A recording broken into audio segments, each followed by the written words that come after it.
record so that way we have it on for posterity. Chapter Samaches, Capital Samaches, chapter 68. If you're with this Tehillim, we are on page 79 at the bottom. So again, we're going to do half of it this week, God willing, the other half next week. Actually, you're not going to do 18, we're going to do 19 verses today, hopefully, with Hashem's help. And as we usually do when we have a longer chapter, is that I'm not going to go through it once and then a second time. We're going to go through it once and we're going to try to explain it. So the few lines on the top of the chapter, so it explains this chapter as an awe-inspiring and wondrous prayer. David composed this psalm referring to a future event when Sancheriv would surround Jerusalem on Passover during the reign of Chizkiah, the prophet Chizkiah. He also prophesies about the good we will enjoy during the Messianic era. So this commentary is actually very much the Radak's approach to the whole chapter of Tehillim, but I'm going to mention it here and there, but I'm not really going to stay on that explanation. But the Radak actually in his commentary. Yeah, but in his commentary, he goes literally verse by verse and explains it in that kind of way, but it gets complicated. What, he wasn't? Okay. I don't know. Lam Natseach, chapter 68, verse number 1. Lam Natseach for the conductor, LeDavid by David, Mizmar Shir. So we had already last week, this last chapter, we had this idea of Mizmar and Shir. As soon as we mentioned two things, right? Mizmar, a song, shir, another type of song.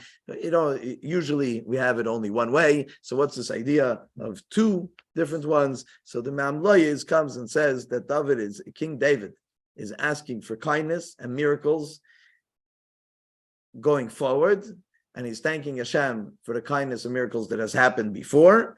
And specifically, and many of the commentaries bring this up, specifically thanking Hashem for Yetzias Mitzrayim. A lot of the different things here in this chapter you're going to see are connected. In the past, they're connected with Yetzias Mitzrayim, with the going out of Egypt, and the Mizmar and Shir. The Me'amlois comes and tells us that it's two types of song. One is thanking Hashem for the past, and one is thanking Hashem for what He's going to do in the future, which is coming a Mashiach, the idea of a time of redemption.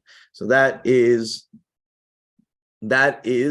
the Me'amlois, the way he starts off. As I mentioned already, the Radak says this chapter is talking about Sancheriv invading Jerusalem times Chizkiyahu. It's a unique story in Tanakh. And you could see it according to the Radak, literally verse by verse, as you go through it. But we're not going to go through it each detail. Pasuk number 2: Yakum Elikim Yafutzu Oivav V'Yonusu Misanav Mipanav. Hashem should arise. Hashem. So first of all, and you could look at the translation, but I got confused looking at the translation, not realizing that the words were a little bit different. So arise Hashem, Yafutzu Oivav. First of all, Yafutzu Oivav means that his enemies, Oivim are enemies. Yafutzu means that they should be scattered, and V'yonusu Misanov. And here he translates them also as enemies, that they should flee, but Misanov are not enemies. Misanov are haters. Misanov are people that hate him. And it's a very big difference over here. Yanusu Misanov Mipanov, the haters will flee from his face.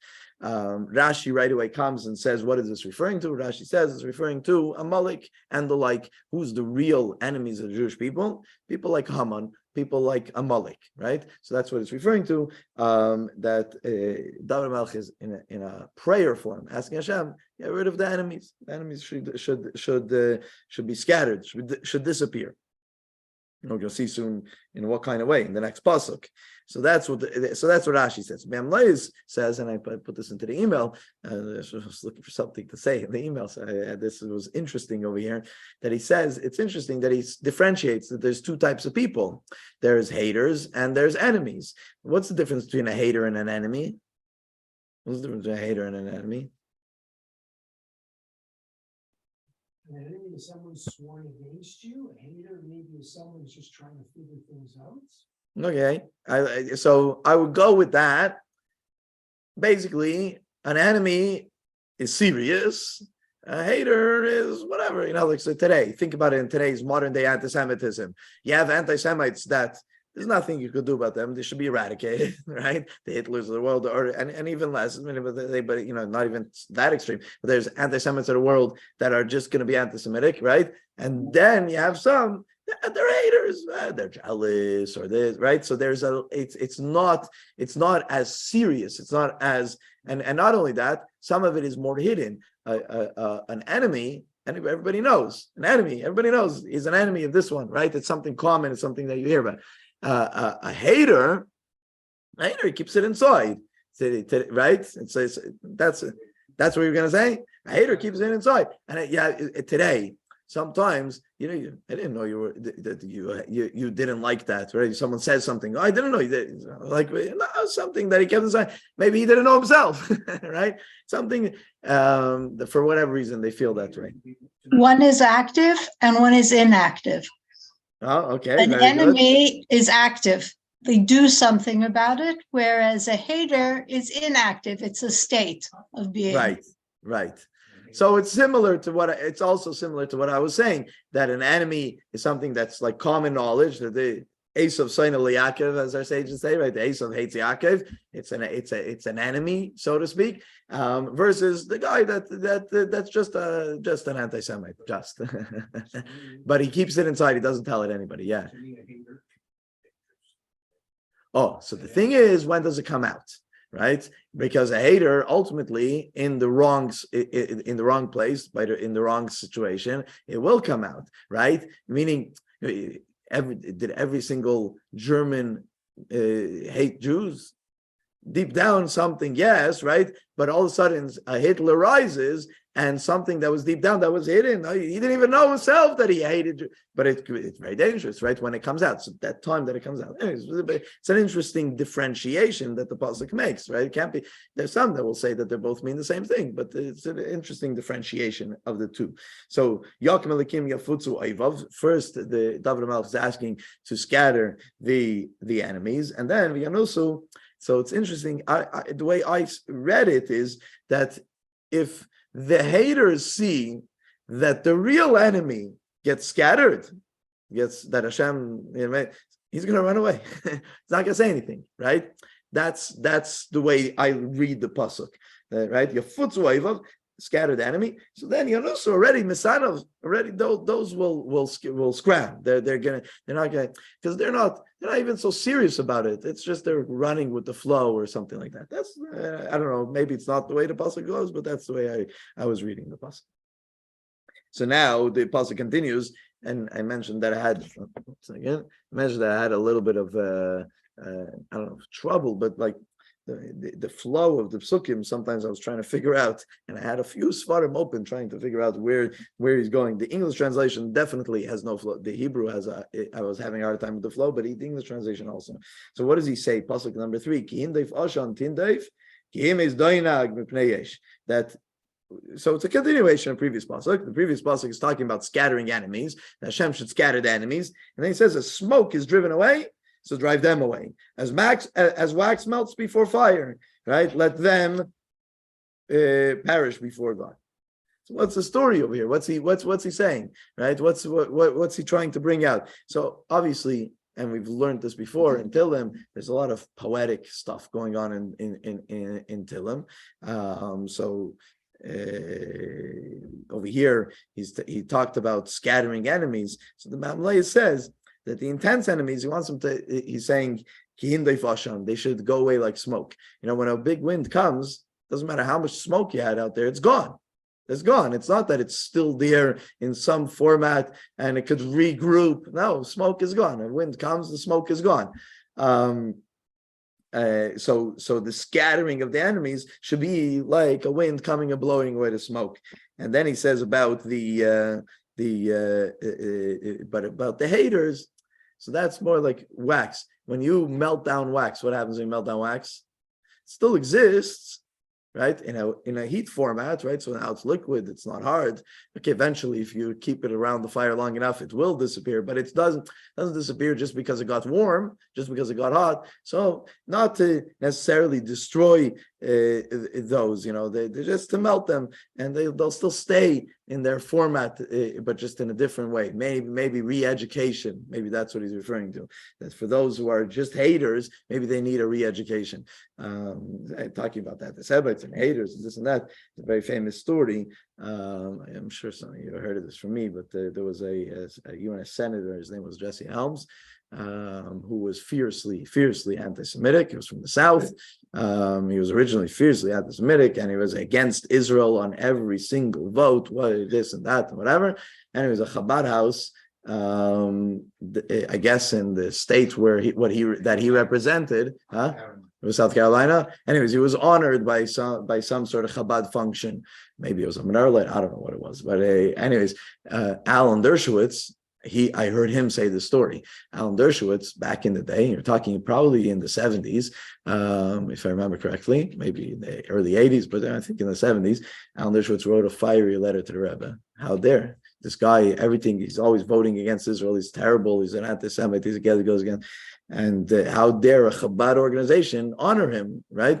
And the Rebbe wrote back to him, with a little bit of light, you can push away a lot of darkness, or something to that effect. Bring him close instead of pushing him away.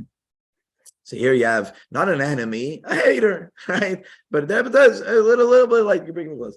Anyways, long story short, a few years later, conference of American presidents of American, I forget the name, conference of American presidents of major Jewish organizations. They have their own organization. Someone sponsored a trip, and they took Jesse Helms to Israel. It was under AIPAC, but it wasn't AIPAC itself. But anyways, they took Jesse Helms to Israel. And when he saw what's actually going on the ground, he became a lover of Israel. He switched literally a total 360. A total 180. Right? He made a whole turn, and he became one of the staunchest supporters of Israel.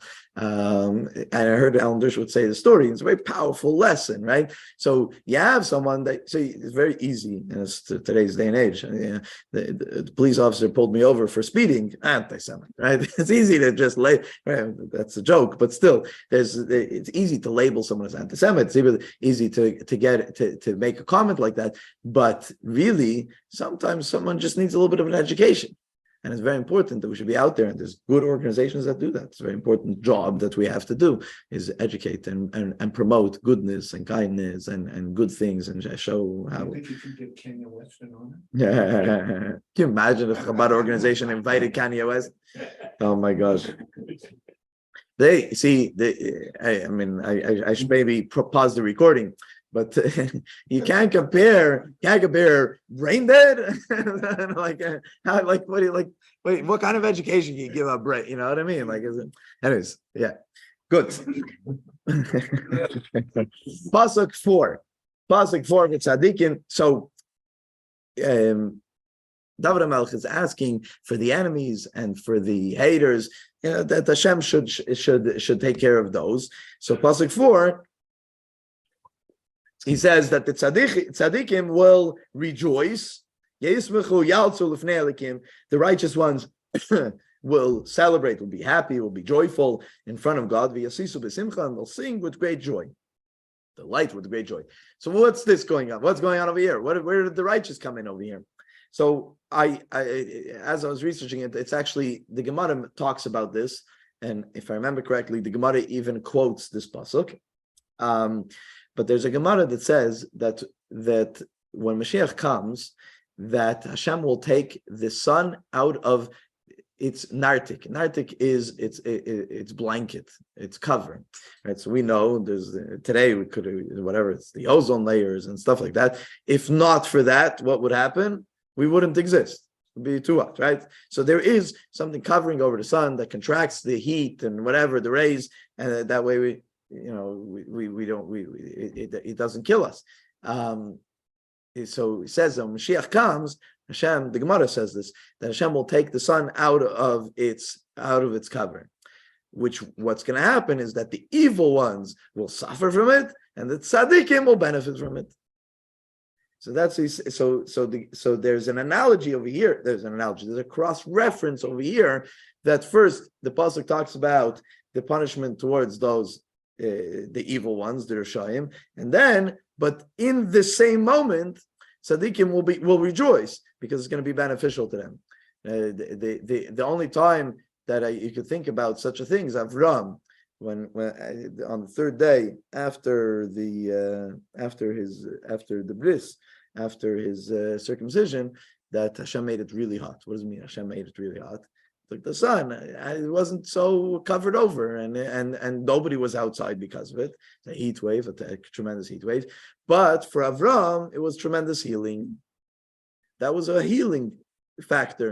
The heat or the sun, the rays, whatever it is, was a healing factor for Avram. But for everybody else, they stayed indoors. Right? So you have that kind of idea. Anyways, it's a Gemara. It's a famous Gemara in that kind. What? So I'm telling you, pasuk by pasuk, you're going to say the same thing. I said the same thing preparing this class. I'm not. I don't know what to tell you. It makes sense. It does make sense, but a lot of it you're stretching between psukim, but all the mefarshim are like that. I was trying to find a mefarish that would draw like one line across, not go like this, and I couldn't. and it's interesting. And it's interesting. I don't think I ever had a kapitel that was this hard for me to prepare. I don't know why. From all the kapitel, we're up to chapter 68 already. I don't remember ever that it was a kapitel that was this hard to like find that line that really goes from beginning to end. Though there is. The truth is there is. It's talking about David HaMelech talking about in a time of Mashiach that Hashem is going to do tremendous, beautiful things for Jewish people, as He has done for Jewish people in the past. What that past is and what that future is, so there you can get into a little bit of bumps. But the common denominator, the thread through the chapter is David HaMelech thanking Hashem for the past, and asking that we should have similar things in the future, whether it's Mashiach, whether it's Sancherev, whether the past is talking about also Sancherev, or if it's talking about the Jewish people leaving Egypt. Those are details. But what you definitely could see is praise of Hashem for past things and asking for future things, or not just asking as in typical David HaMelech fashion, not just asking, but like sure that it will be, like with perfect faith that this is what's going to be in a future time. So that's pasuk 4. So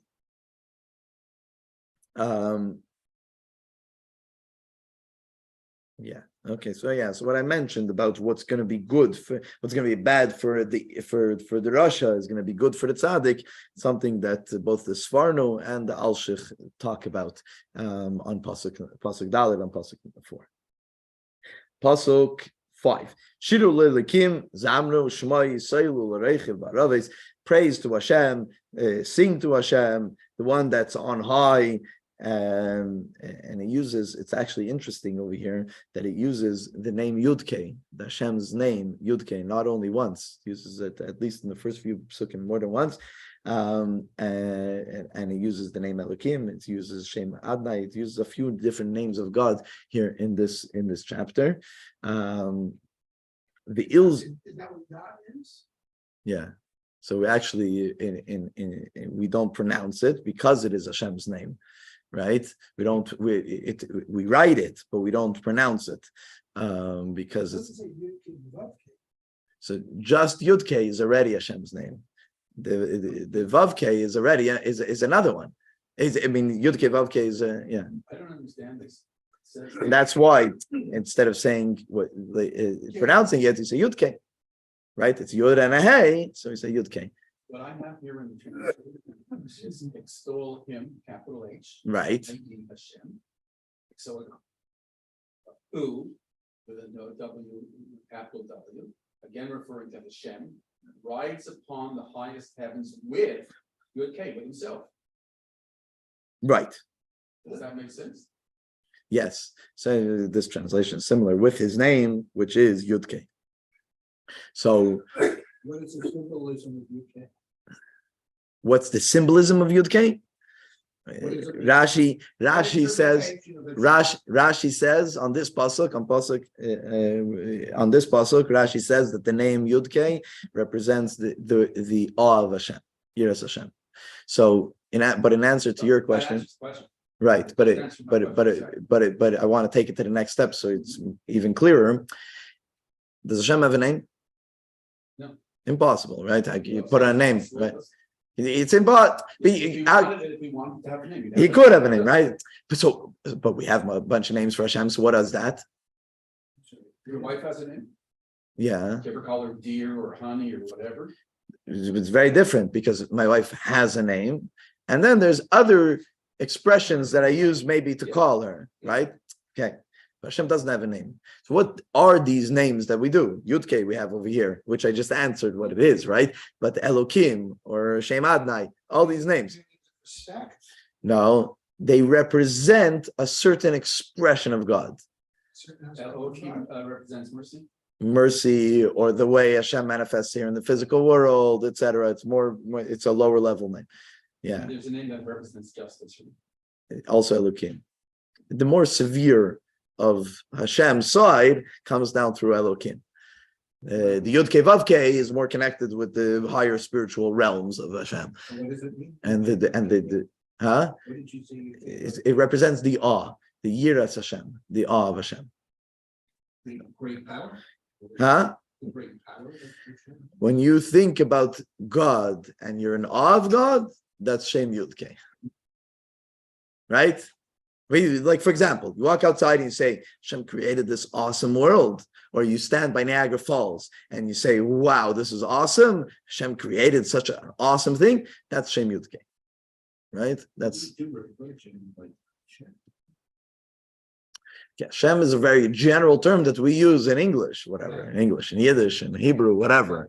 That's not Hashem. We could even say that word. It's not one of Hashem's names because we could say it. Hashem? No, Hashem means the name. Hashem, the name. It's in order not to say Hashem's name. In other words, that's the closest we call to giving him. Exactly. Well, that we'll use on a regular basis. Yes, that's what it is. Right? Because all the other names. Not in prayer. Not in prayer, not in reading from the Torah, etc. And in a bracha, right? And that's what's one of the 10 Commandments. Don't say I get my name in vain. Right? Okay, so it's talking more about an oath, etc. But still, we're very careful not to say Hashem's name. So Vinu Malkeinu just means our Father, a King. Yes. And it happens to be that we're doing a capital F, a capital K, so to speak, that we're referring to Hashem that way. But that's a reference to Hashem. It's not a name of Hashem. It's very different, right? The Yud-Kei Vav-Kei, Elokim, Shem Adonai, these are actual names that are used to describe Hashem. It's not Hashem's name. But a name is really your essence, right? My name is my essence. It is. It's connected to your neshama. It's very, very powerful thing. And the name that a person has is a very, very powerful thing to the extent that, someone's not well, sometimes we add a name because it's really connected to the essential being. What's behind a young person is sick? Sometimes they change the name. Not change name, add a name. Okay, but then it's a different name. God knows who it was. No, it's not because that gives another mazel. It's about giving another mazel to the person, and certain names bring certain mazel, so that's where it comes from. And Chaim, like for example, for a boy, they'll add Chaim. Can you imagine you give someone that's not well, and you give the name Chaim? It should give an infusion, hopefully, of Chaim. That's the idea.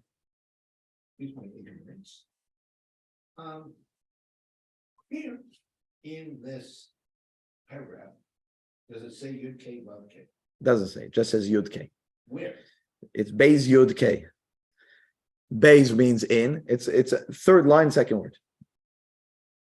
For our what? Beis Yud-Kei? Yeah. And so when you see that.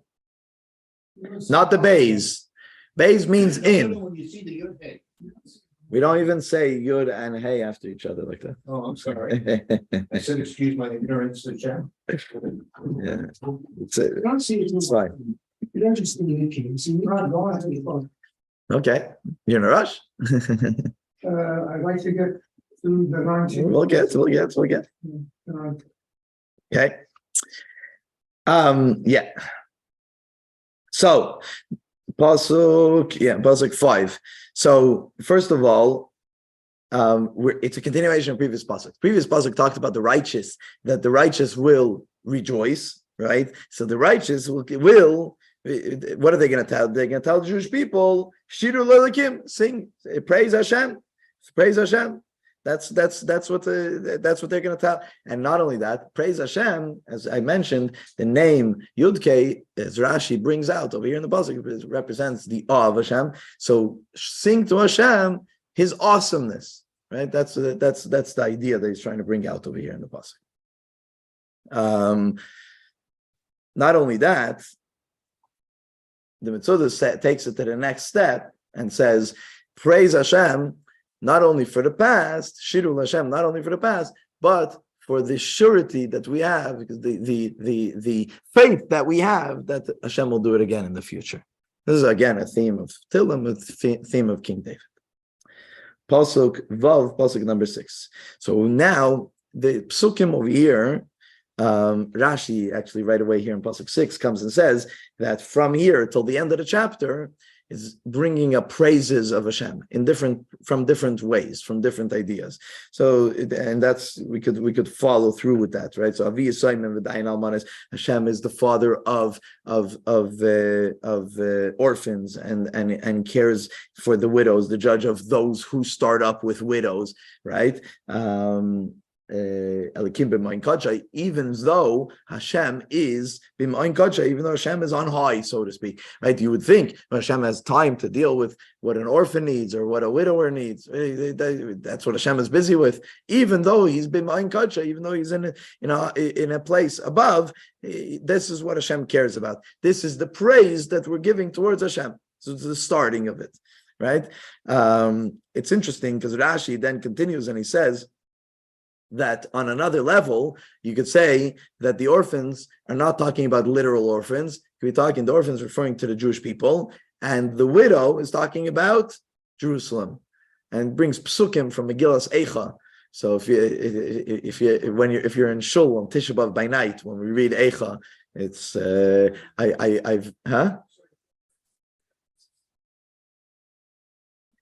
yeah, for sure.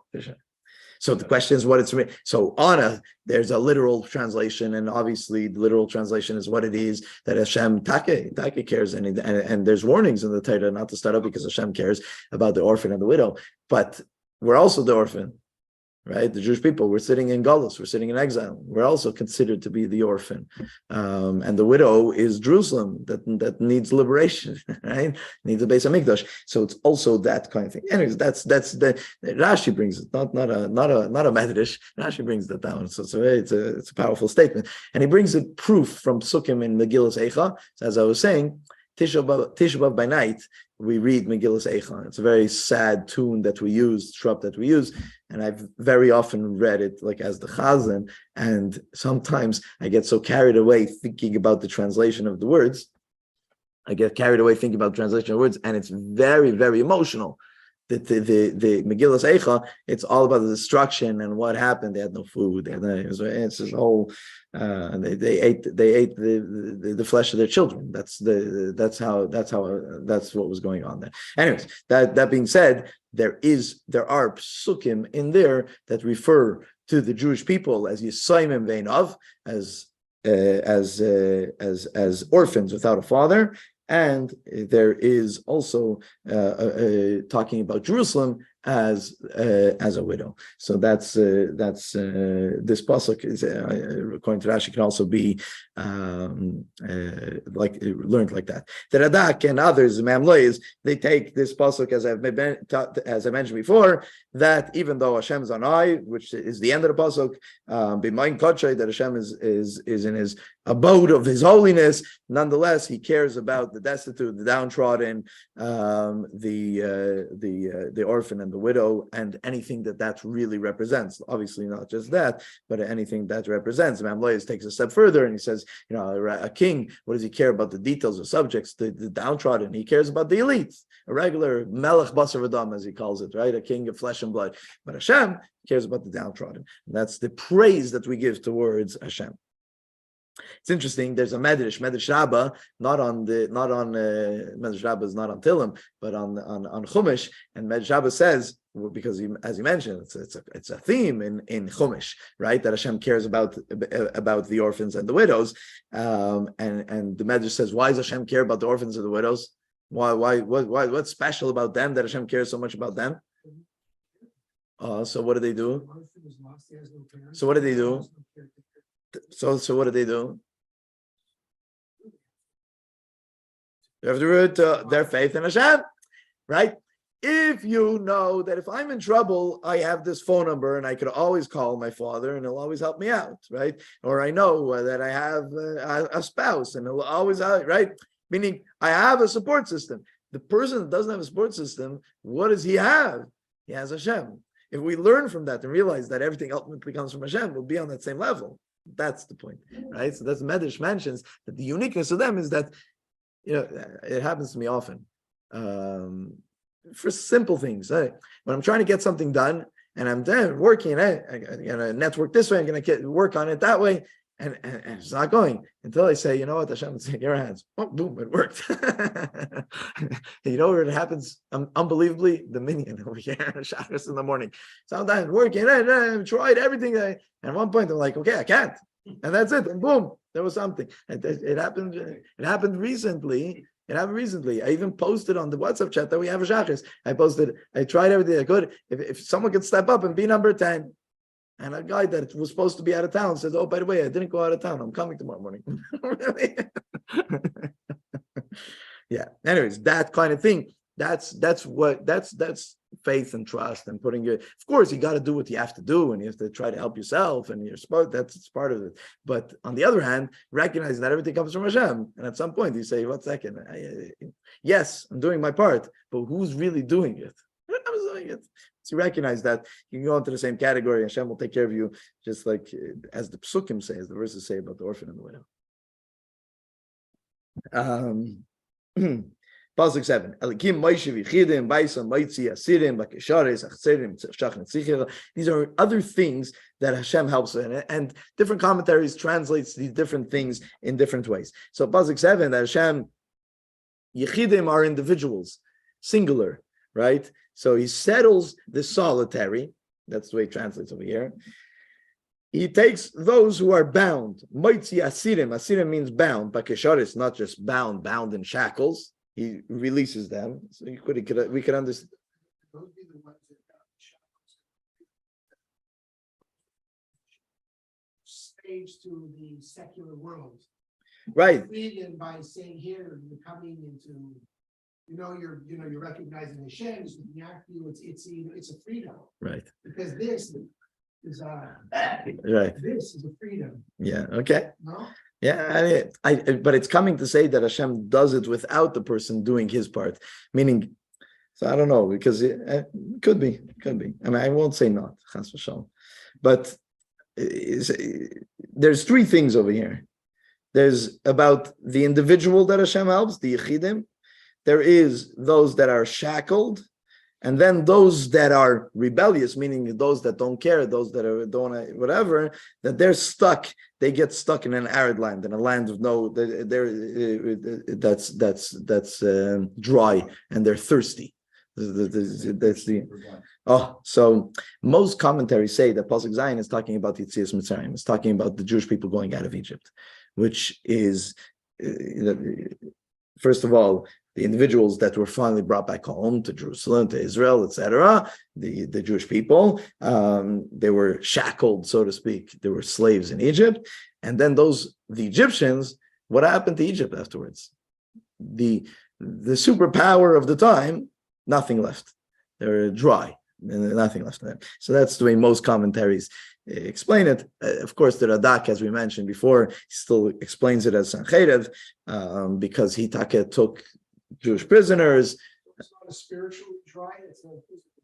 if you're going to talk about Egypt, so then it's a physical dry, but there are commentaries that say like this, that we're continuing over here. Hashem helps. We said previous pasuk, Hashem helps the orphans. Hashem helps the widows. There's a lot of commentaries. It's hard for me to put it into the words, but I think it's even based on a Gemara, if I remember correctly, that says that Hashem Moshev Yechidim, that Hashem the beginning of that he settles solitary. A lot of people say that it's referring to childless couples, that Hashem helps childless couples have children. So it's based on a Gemara. So, but it's hard for me to see it in the words, but that's what it is. So if you take it that way, Hashem helps the orphans, the widows, the childless couples. The next one is setting prisoners free, right? Hashem does that. But then the pasuk continues, but those who lack faith, meaning those who are rebellious, those who lack faith. So shachnu tzchicha, the Memlois says they're always thirsty, not physically thirsty, spiritually thirsty. What does it mean? Because if you don't have faith in Hashem, I always need more. Whatever I have, I'm not good enough. Whatever I did, I'm not good enough. I'm always running after more. So it's also a very interesting, nice way to look at this pasuk. Put your faith in Hashem. Hashem will help you. So you're shackled. Hashem can help you with that. All the examples, sends a solitary into a home, frees those bound in shackles, rebellious dwell in an arid land. I only see this spiritual analogy. Right. Good. Definitely is. Pasuk 8, Pasuk Ches. So Elikim b'tzeis cholefnei amecha. So Hashem, he goes out in front of his nation. B'tzadcha b'yishimayin Selah, goes through the wilderness. Selah, forever. Over here, I think most of the commentators say that Selah over here means forever. So there's two ways you could learn it. You could learn it about either that it's talking about the Jewish people going out of Egypt. Hashem went in front of the Jewish people. How? Pillar of fire, right? Through the desert. There was a pillar of fire that went by night, by day. There was the cloud of glory, right? That smoothed out and it went, and it preceded the Jewish people. It was in front of them, and that's what most of the commentaries say that it's talking about that Hashem going in front of the Jewish people while they went through the desert on the way to the promised land. According to Radak, that it's actually talking about Sancheiriv. So he says, what does it mean that Hashem going in front of the Jewish people? We know that anytime the Jewish people went to war, what was the first thing that what preceded the Jewish people? What was in front of them always before in front of the Jewish battalion, in front of the soldiers? More? The Aron, the Ark, the Aron. It had a Torah inside, but the Aron. There's stories in Tanakh, right, that it was stolen and it was right. But it went in front. It was the first thing it went in front. So according to Radak, that says that's like Matzacheriv. So it says that Hashem went in front, meaning the Aroin Bris Hashem, the Ark, went in front. Pasuk number 9. Eretz Rasha of Shemayim Notfu Bnei Elikim Zeh Sinai Bnei Elikim Elikei Yisrael. So there's a trembling over here. What's the trembling? Not only there's trembling, there's water that comes down from heaven, and then it says that it's talking about Sinai, Har Sinai, and Hashem Elikei Yisrael, Hashem, the God of the Jewish people. So Pasuk 9. Oh no, that's the next one. Okay, so this pasuk is, according to most commentaries, that we're talking about the Jewish people leaving Egypt. So we already talked about going out of Egypt, going out of the slavery because they were shackled. So now they're going out of slavery. Now the next step is that they're coming to Mount Sinai. What happened when they come to Mount Sinai? Right, there was a trembling. The whole world trembled. The pasuk says the whole world trembling, and the whole world, once they saw what Hashem has done for the Jews, taking them out of Egypt, it's impossible for anybody to escape Egypt. Now the Jewish people have left Egypt, so they trembled when Hashem comes down at Mount Sinai. That's pasuk number 9, and pasuk 10 talks about rain. So what's this rain? Geshem, not just rain. Nidaves. You know what nidaves means? Who knows what nidaves means? Nidavot. So here he translates it as generous. I don't even know if generous is it's a translation, but yeah, it's like it's like an extreme giving, not just giving, like giving like Over the top. not no, over the top would be too much, right? You're giving, but not like oh yeah, you can imagine a kid comes to you and says, I need $5. You give 1 second and you give $5. They're like, no, you pull out your pocket, I only have a $10 bill. You give $10, right? That's like you're giving, right? That kind of concept. Not saying, oh, here's the $10, make sure you give me $5 change or something like that. I'm not saying you shouldn't do that. Maybe you should do that. You should have given them $10 and say, give me back $5 change. But that idea of giving and, giving it like, generous. So that's why generous is a little bit of a translation of it. So first talks about a generous rain, right? Generous rain, and there was uncertainty of the heritage, right? In Achlascha, there was an uncertainty of the nachla, of the heritage of Eretz Yisrael, obviously, and Atakinata Hashem secured it. So what's this pasuk? So Rashi says on a very basic level that whenever rain was needed, Hashem blessed us with generous rain. Right? There's cases where they had to pray for it, etc. But in general, the fact that Israel still exists and that there's vegetation today in Israel is because of Hashem's blessing. So when they needed rain, there was a blessing of rain. That's the way Rashi says it on a very basic level. The Mitzudas comes and says that when the Jewish people came into the land of Israel and they needed rain, Hashem gave rain generously, nidavais, generously, not because they deserved it, not because they merited it, but because Hashem was generous. And that's why he says Geshem Nidavis, that it was like a very generous the rain of generous. Grow healthily. Exactly. But not based on merit. Usually everything in Eretz Yisrael is based on merit. And that's why we daven for Eretz Yisrael, doesn't it? Because it's based on merit. This is when the Jews first went into Israel, right? When the Jews first went into Israel, that would make sense. Yeah. You're here, let me give you a land that's not a barren desert, that's not a nothing. Let me give you something you can work with. I brought you here, you came here, let me give you something to start you off. Yeah. The Mamlayas over here comes and says, continuing with the process of the Jewish people going through from Egypt, going to the land of Israel. So what's the next step? So we talked about the Kailas of Brakim, we talked about the tremendous shaking of the world, the trembling of the world when Hashem comes down on Mount Sinai. So what happened then? The Jewish people fainted. It says Parcha Nishmasam, their souls jumped out of their bodies, right? So the Bamlei says that Hashem sprinkled water, generously sprinkled water to wake them up. How do you wake up someone who faints? Splash water in their face, right? So he says that's what he said. So what's the generous over here? Splash water. What do you say? You need a sprinkle of water. You need a little bit of rain. What's the generous? Why is Geshem Nadavi so generous? So the Mamlei says that's what happened. That was the spiritual water. The Alshich says that it's still considered to be generous because Hashem had rachmanas on the Jewish people. He had mercy on the Jewish people to wake them up. Like that's the generosity that he's referring to over here. So it's interesting, beyond the pshat of the pasuk. So that's pasuk 10. Pasuk 11. Chayascha Yashuva, that Hashem's flock, they dwelled. Right? They dwelled. Where did they dwell? Where did they dwell after the giving of the Torah? Yeah, in the desert. Right? Okay, so your flock, they dwelled there. There seems to mean the desert. Tachin b'tevascha la'ani, and Hashem prepared in His goodness for the poor. What's this?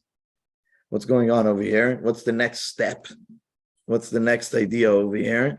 So the Yidden were in the desert, and Hashem prepared for them manna, the slav, the bird, right? The meat that they had, the be'er, the well, right? All this is what the praise that they're giving to Hashem for all the things that Hashem gave them while they were 40 years in the desert. Rashi says a little bit different. He says, we always look, the Jewish people, 40 years in the desert, it's such a negative, right? They did something wrong, and therefore they stay. So Rashi says that they were 40 years in the desert because the Canaanites were busy pruning the trees, Rashi says. So that's the Tevascha, that even though we're 40 years in the desert, there was a benefit that Jewish people had. They had those trees. I don't know, I think Rashi means pruning. It was a Hebrew word there. I wasn't 100% sure. There's something about trees that Rashi was saying over there. It's interesting. That's the idea of the benefit of staying in the desert for the extra 40 years. It's interesting because when I looked at this pasuk, I was a little bit lost. What's the first word of the pasuk? Chayascha. What does chayascha mean? Chaya. What is chaya?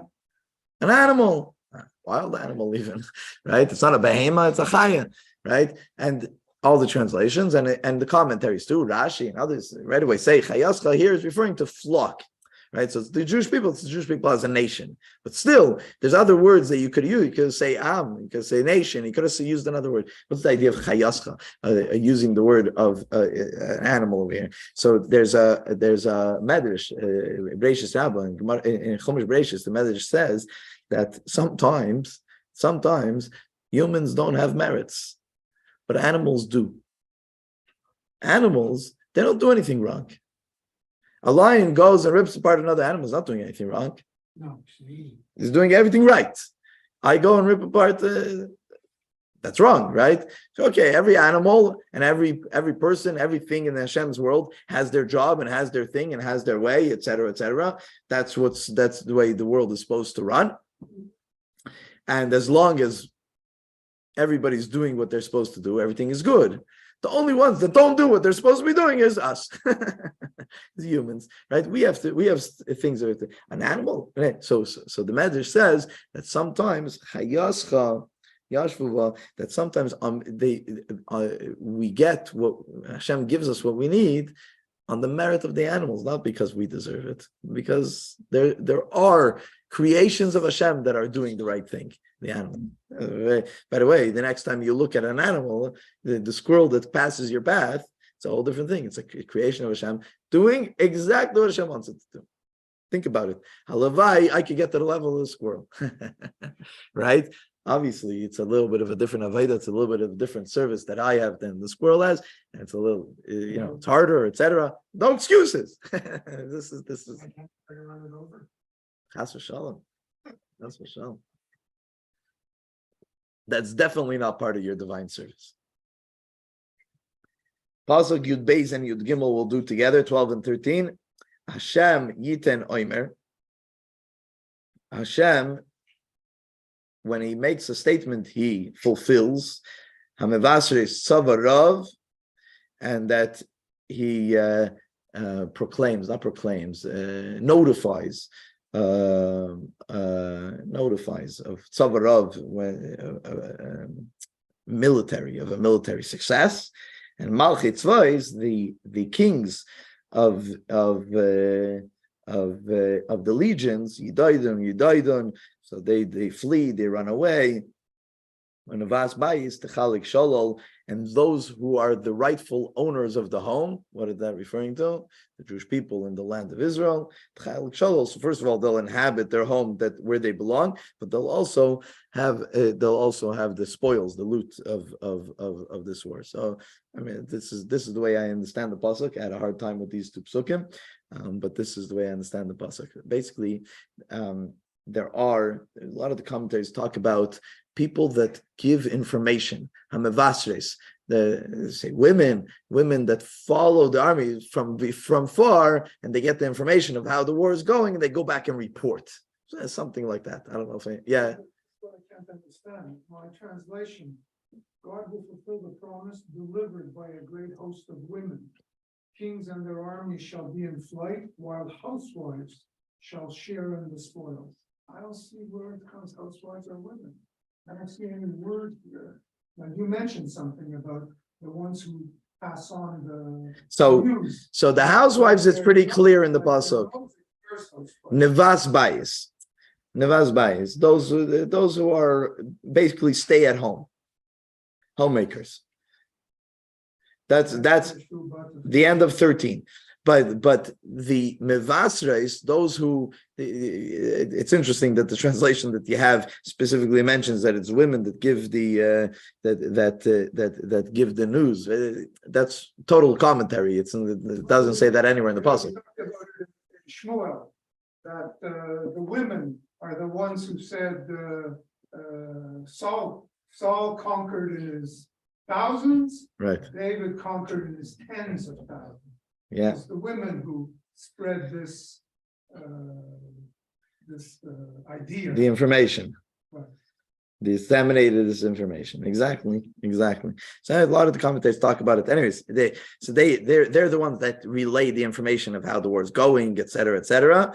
And ultimately, that's the Mevasrei Tzavarav, the end of Pasuk 12, and then Pasuk 13 is about the scattering of the armies that are trying to fight against the Jewish people, or Israel, or Jerusalem, depending on how you take it.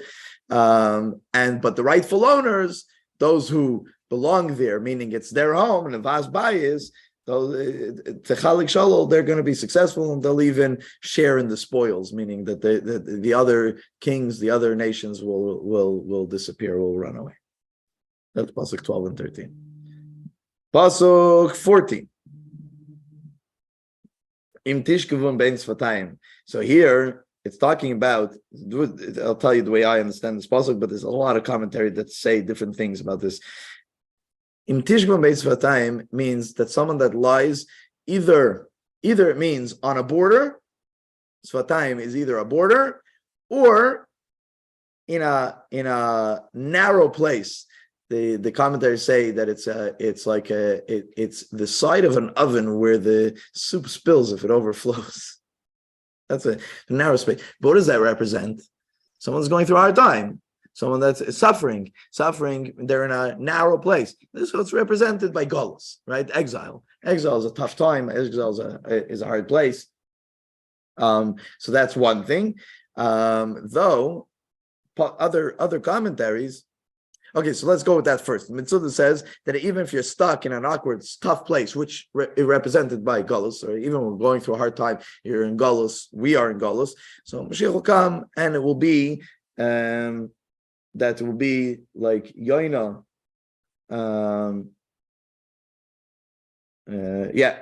it will be like with silver wings.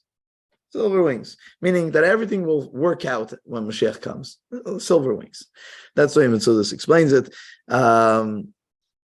Rashi says that it's talking about the borders of Israel, that the nations will say about the Jewish people that are on the borders that they are like silver, that they're valuable like silver. So Rashi learns this pasuk in a very positive light, which others look at it as a negative.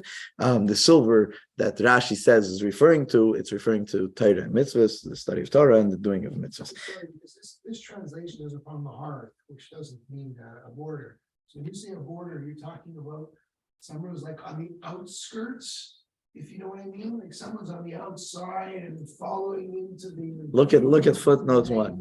Look at the footnotes, right? So he's saying, right? So, but it's a commentary. It says from the Mitzudas. Anyways, there is also that some say that it's referring to the wives of the Jewish people while they were in exile in Egypt, and they wanted to make sure to be fruitful and multiply because the men didn't want to, and the women went on serious nefesh, they went on self-sacrifice in order to do it. So they would do it on the border of the lands that they were working. They would have relations over there in order to procreate. Different commentaries, but it either means border or it means a tight spot, like an uncomfortable spot, like you said, like a dirty, like an exile, that kind of thing. Pasuk 15, Pasuk Tesvav, Pasuk 15. Beforeis Shakai Melachim Batashlik B'Talmain, that when Hashem scatters the kings, so The previous pasuk says that you're in a tough place, a dirty place, a harsh place, in exile. But what's going to happen when Hashem scatters the kings, so to speak? So what's going to happen? Tajlik, it's going to become white, which I learned it. I think, as the way I understand it, is that the previous pasuk is talking about darkness, exile, darkness, and here there'll be a time Mashiach comes. It's going to be light. It's going to be good. It's going to be happy. It's going to be white like snow, or light like, instead of the darkness of exile, the light of redemption. Pasuk Tezayin, Pasuk 16. So So this mountain of Hashem. What's the mountain of Hashem? So there's different commentaries. The Metzudah says that one of them is talking about Mount Sinai. The other one is talking about the Temple Mount. Both talking about them being fertile. What does it mean that they're fertile? It means, in a spiritual sense, that they'll protect you. These two, the mountain of Har Sinai and the mountain of where the Beis HaMikdash was, they're mountains that will protect the Jewish people. That's what the Metzudah learns this pasuk. The Mamlei says that they're both talking about the Temple Mount. And it's like a comment to the haters, comment to the evildoers, and saying, "What do you want already with this mountain, right? What do you want? Everybody wants a piece of this mountain. Everybody wants it.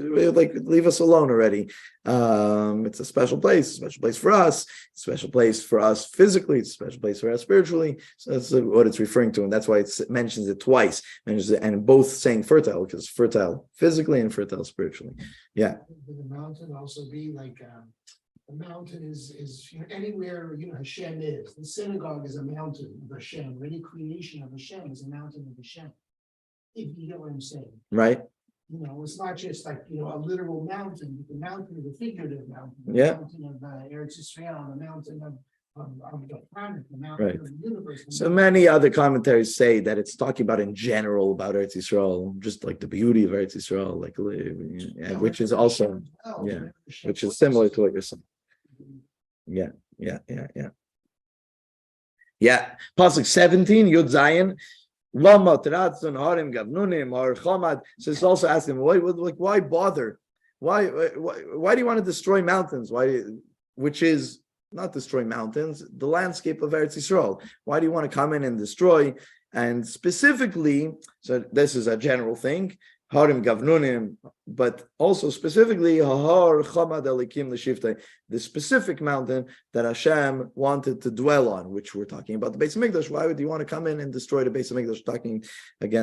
Talking towards the Rishaim, the evil, the nations that wanted to destroy the Beis HaMikdash. The Mamlei says that it's referring to the famous story from the Medrash that when Hashem gave the Torah on Mount Sinai, or said that he'll give the Torah on Mount Sinai, all the other mountains were upset. I'm stronger, I'm bigger. Why are you giving it on a small mountain? Give it on the big mountain, give it on a tall mountain. And they were all arguing. They didn't realize that the reason why Hashem wanted to give it on Har Sinai is because it's small, because it's humble. The humility is what it teaches us. So Mamlei connects that story with this pasuk over here, a lesson in humility. That's why you look at pasuk 17, right? Why are you jumping around? Why prance, oh mountains of peaks? What are you getting so excited about? The excitement, the comments that you're making is exactly what Hashem didn't want, and this is the mountain Hashem desires. Why? From the humility perspective, and that's why Hashem gave the Torah on Mount Sinai. It's a famous message, famous story, but a little bit connected also to this pasuk. Pasuk 18. When Hashem came down on Mount Sinai, so first of all, let's look at the translation. So there's chariots of Hashem, twice 10,000, and then there's thousands of angels. So what's it referring to? Where? At Sinai. So when Hashem came down on Mount Sinai, there was a Pamalia. It wasn't, there was a whole spiritual group, so to speak, that came down at Mount Sinai to give the Torah to the Jewish people. It's interesting. That's the way most commentaries explain it. Rashi takes pasuk 18 and 19 and he explains it a little bit differently. Rashi says that it's talking about Moshe Rabbeinu. Pasuk 18 saying, even though So Pasuk 18 talks about all the amazing spiritual aspects that came down on Mount Sinai, right? We don't even know what that means. Twice 10,000, thousands of angels. But Rashi says that it's referring to Moshe Rabbeinu. Even though the mountain was spiritual, it was Hashem, and not just Hashem, Riboy Sayim, twice 10,000. But what did Moshe Rabbeinu do? He went up on the mountain. He had to do something for the Jewish people. He went up and he did what he needed to do, right? He went up, and that's the continuation. Rashi explains in Pasuk 19, Alisa Lamarein, Moshe Rabbeinu, you went up on high. Shavisa Shevi, you took captive. What captive did Moshe Rabbeinu take? He took the Torah. Lokachta Matanos, he took gifts for the Jewish people, meaning Torah, right? And Av Seirim Nishkin Ya Elikim. And even the rebels, they would come around and they would recognize Yudke, the awesomeness of Hashem, right? So that's the way Rashi explains these two psukim that's talking towards Moshe Rabbeinu. That if you can imagine, there's such a spiritual thing going on the mountain. Who wants to go up there? Moshe Rabbeinu jumped. He went and he did what he needed to do. So that's the way Rashi explains these two psukim.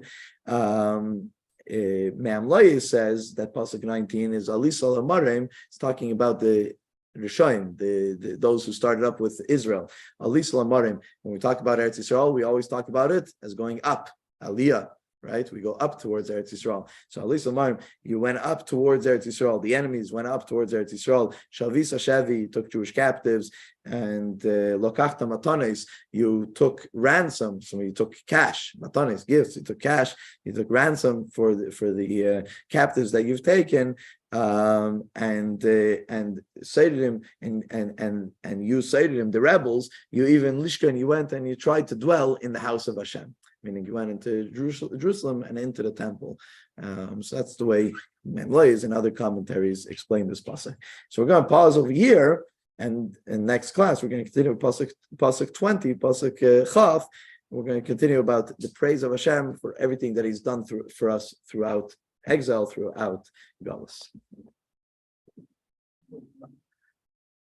What line are we starting with? Yudke?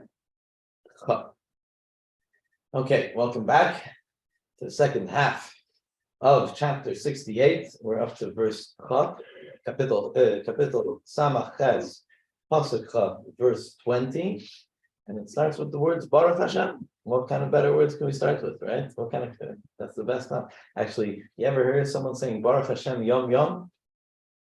No, it's You never heard anybody say that? sure. I haven't. You've heard it, right? You've heard it? How are you? Hashem, yum yum. Yeah. If I know correctly, I could be wrong, but it's from this pasuk. I don't know anywhere else that it says that Baruch Hashem Yom Yom. Okay. Yeah. So I mean, Which is what you're supposed to say every day. You know, every day they ask you how you are, and you always say Baruch Hashem. yeah. So Baruch Hashem, that you find in many places, but to say Baruch Hashem Yom Yom. So what's the translation of Yom? Day by day. Okay. Everything's great, you know. That You don't kind have of a translation? that kind of response. It doesn't say that. What does It it says say? who each day loads us with beneficence. Right, it's true. It doesn't Well, translate. that Literally. one says, I don't know what this one says. It says, Doesn't- that's it, doesn't where- translate it where each literally. day loads us with beneficence. But in Hebrew, it says Baruch Hashem Yom Yom. Yeah, it's very important, and we've talked about it many times, how important it is to make sure that you understand the Hebrew. Sometimes translation is based on a commentary, it's based on an idea. We talked about it on In some French, level. we used to have a lady who's the queen for us. And I said, so, comment ça va? She used to say, grâce Dieu. I like that very much. Grâce Dieu means by the Thank grace of God, which is the same thing as. Yeah, Baruch Hashem. So whenever somebody asks me in French, I always answer grâce Dieu, because it's a very nice way to, and not that many people say. Right. I once answered a guy who lives across the street from me in Italian. He says, how are you? I say, Baruch. I say, thank God. I didn't say Right. Hashem in Italian. I said, thank God. He says, what? I Didn't understand what I was saying. I said, okay. can see that. Yeah. It's I also like unexpected sometimes answer for somebody. when I want to thank someone, whether it's a cashier in a store or someone standing right, you know, so you say, God bless you. I've I like when gotten people say that. amazing reactions. I like when people Sometimes people are like, okay, whatever. Sometimes you get like really people are really appreciative of getting such a comment. I mean, especially from a Jew, but even just theoretically, like God bless you. It's a very powerful thing. Yeah. For a believer, or if someone's connected to believers, it's a very powerful thing. Anyways, but famously, the Baal Shem Tov used to go around and he used to ask people how are they, in order that they should say Baruch Hashem, because you get an opportunity to say Baruch Hashem, to bless Hashem. At one time, he came to somebody that was deep engrossed in his studies, and he ignored him, and he looked at him and he says, "With what right are you taking away God's livelihood?" I looked at him, "Wait, crazy? He bothered me." He tried to chase him away. He says, "No, this is what gives the nachas. This is what Hashem is looking for. So I should say Baruch Hashem." So, anyways, especially Chassidim, say Baruch Hashem is a very important thing. So we start today, the second half of the chapter, with the words Baruch Hashem. So as I mentioned last week, it's a complicated capital, not so complicated. It's just there's a lot of parts that I come to. Vicky's not on today, but after last week's class, she sent me an email. She said that in the whatever Sefer Tehillim that she was using, there was a headline on the top.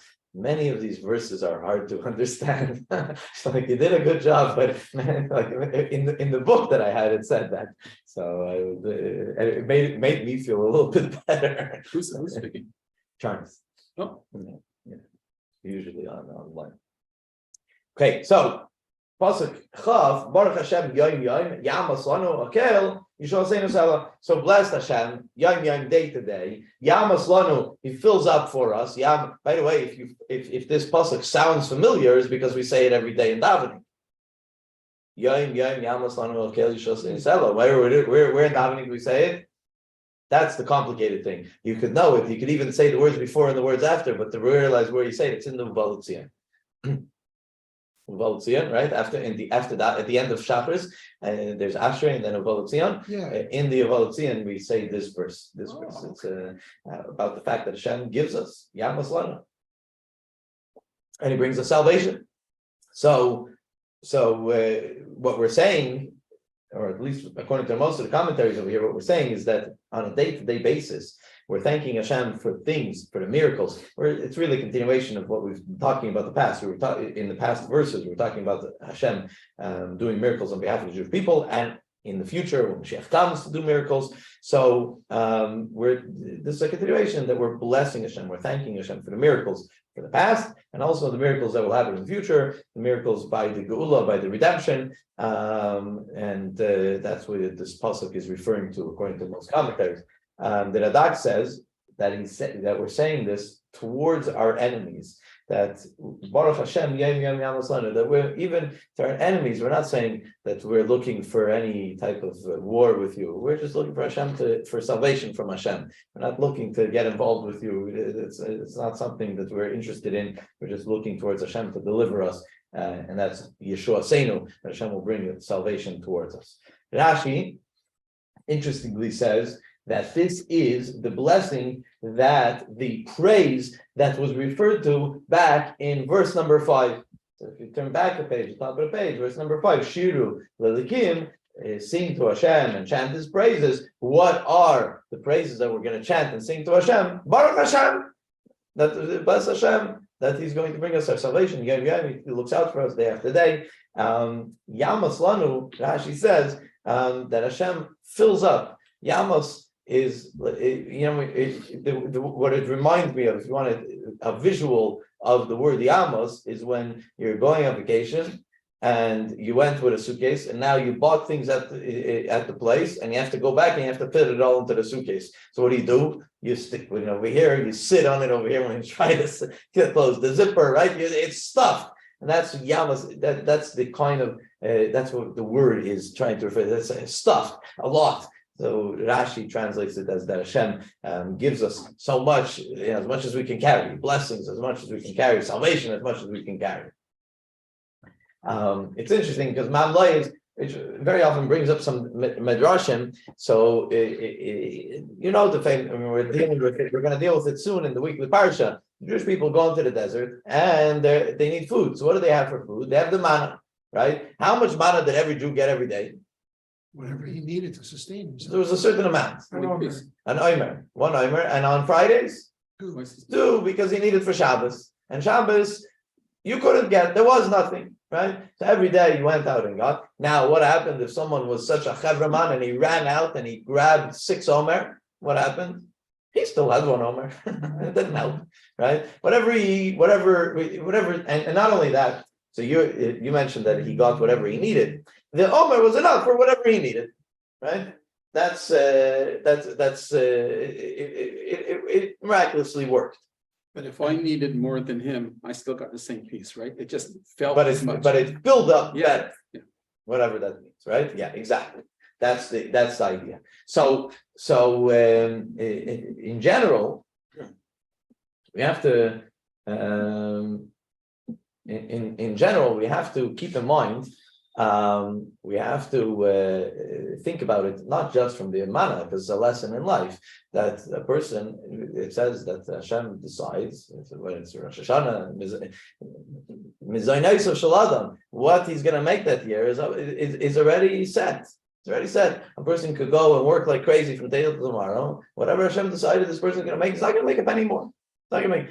If he doesn't do his ishtadlus, he's not going to make it even that. Right? He has to put in the effort, and he has to put in the effort in a legitimate type of way. But the rest, that Hashem is going to decide, and it's going to be the way it's going to be. And if the person is going to work harder or less, that's not going to make a difference, right? That's a general idea in Judaism, a general idea in our faith and our trust in Hashem. That Hashem decides what we're going to get, and that's what it's going to be. Of course, to take it from theory into physical, you have to do your job. Right? You can't say, oh, Hashem decided that I'm going to make a salary of X this year, so I'm just going to, the rest of the year, I'm just going to sit on the couch because Hashem already decided. Okay, but that's theoretical, the decision. Now you have to go to the job to draw it down into the physical, right? But if you're going to do 10 jobs, it's not necessarily going to make a difference. It says, right in the Chumash, it says, with the sweat of thy brow, shall learn thy daily bread. But That's the effort they have to put in. Yeah. But this Yamas Lanu doesn't necessarily mean physical things. Doesn't necessarily mean shayra, money, food, a livelihood. It doesn't have to mean that. No, Not at all. no. According to Rashi, In fact, it doesn't sound like it. according to Rashi, it means salvation. Oh. Yeah, it's connected to the end of the passage. It talks about salvation. Right. Yeah. 100%.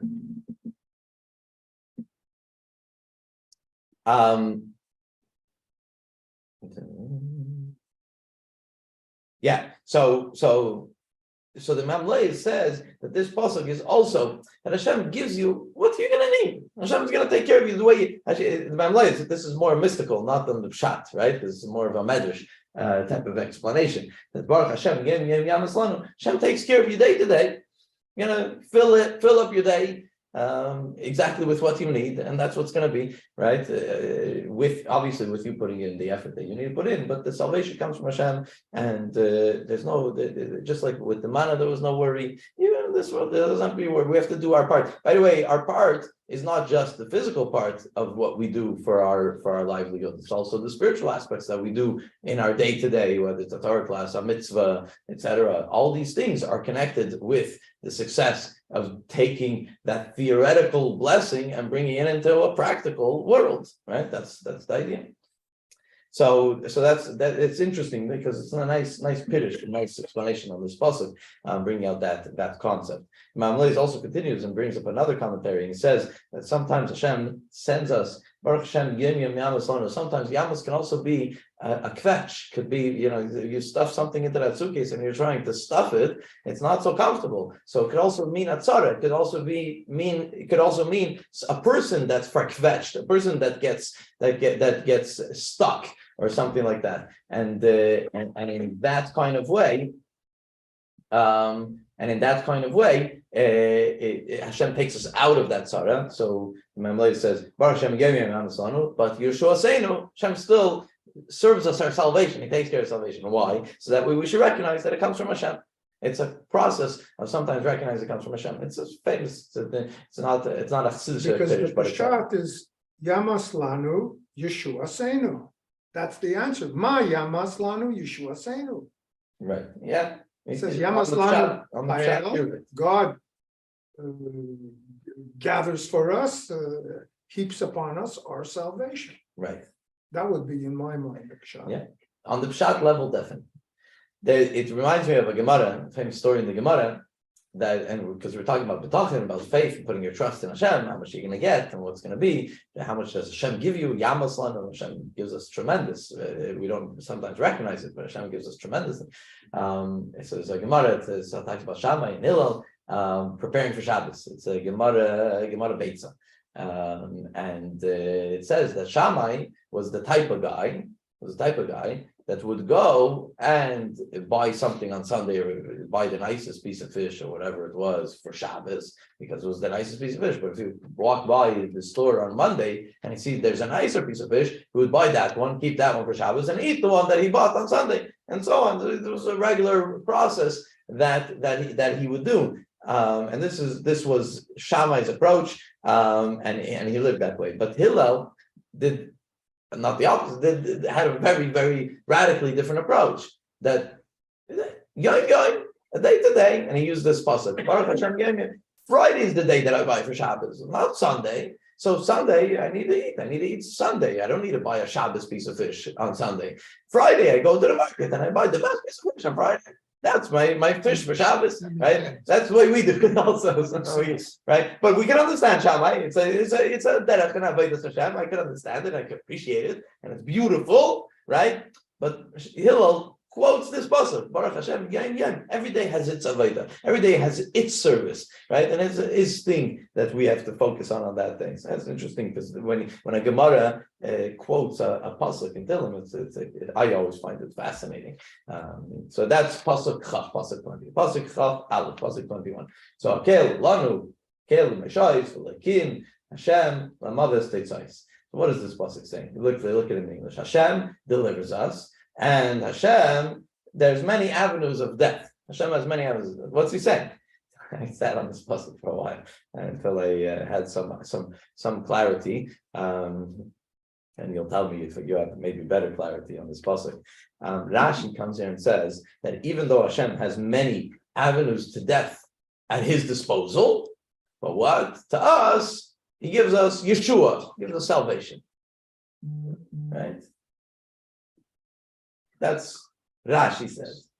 So if you learn it, flip it around, right? That Vashem Lamavis, there's Hashem has a lot of death. Hashem has many approaches or pathways or something like that, avenues of death at his disposal. But what is he? But for us, Hashem brings the salvation. Flip around the pasuk a little bit. We've done it many times in Rashi, in Tehillim. Mamloi says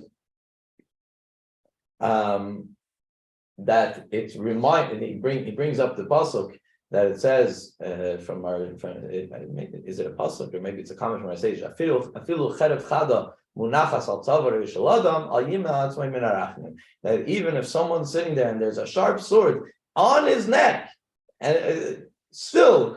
Don't turn away from Hashem's mercy. It's mentioned in brachas. It's mentioned in brachas. Yeah, it's mentioned in brachas. Double-edged sword. Right, and but still, al yim la'atzmei Hashem, there is grace, as we say, right? Hashem could save you even from that, and has saved many even from that, right? So first to the king, what's his name? The king who was very sick, and the prophet said, "You're not going to survive. You're going to die." He went and davened. He went and davened, and Hashem said, "Go back and tell him that I listened to his prayer. He's not going to survive." I think it was Chizkiah. Yeah, right. Good. So the Mamlei says that this is what he's referring to. Even if you're in a place that there's many pathways to death, all you see is bleak. So Hashem will bring salvation, and you should put your faith and your trust in Hashem. So that's pasuk 21. Pasuk Chavbeis, pasuk 22. Hashem, now we're talking about what Hashem, and according to most commentaries, it's talking about when Mashiach comes, how Hashem will wage war. Hashem will destroy the enemies of the Jewish people, right? So Pasuk 22 is that Hashem brings onto our enemies. Which ones? The ones that don't do tshuva. Mishalech ba'ashamav. If you look at the last two words, the people that go, who goes about in his guilt, which I don't know. Asham is a sin. So those who still go about, meaning when Mashiach comes, and those who still go about with their sinning. So that's who it's referring to. If you look at the translation of the pasuk, there's a lot of going on over here in the pasuk. And Hashem will crush the head of the enemies, and then it refers to a hairy skull, which the commentaries. What do they say about it? I can't understand it. Can't understand. It's a nice, it's a visually interesting thing, but. And they're trying to say like someone who's got like thick-headed. So basically, they go about their sin. They don't see anything else. The hair clogs.